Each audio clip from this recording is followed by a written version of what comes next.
అవకాశాలు వచ్చినా రాకపోయినా దిగులు చెందకుండా సొంతగా బ్యానర్ స్థాపించి తన దారిన సినిమాలు చేసుకుంటూ పోతున్నాడు నందమూరి కళ్యాణరామ్.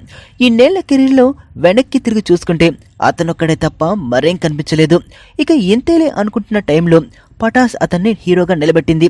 ఆ సినిమా సూపర్ హిట్ గా నిలవడంతో పాటు లాభాల పంట పండించుకున్నాడు కళ్యాణరామ్. అయితే ఆ తర్వాత వచ్చిన షేర్ ఫ్లాప్ అయితే చిన్న బడ్జెట్ సినిమా కావడంతో పెద్దగా ఇబ్బంది పడలేదు.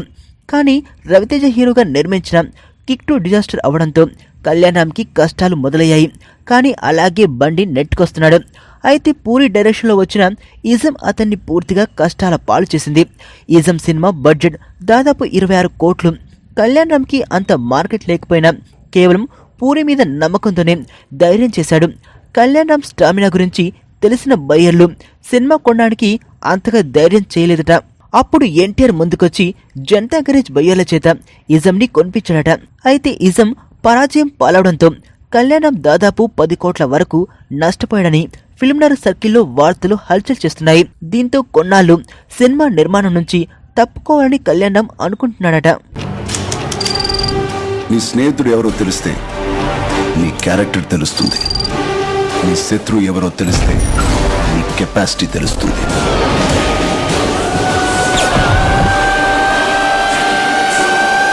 నా శత్రుని సెలెక్ట్ చేసుకున్నాను.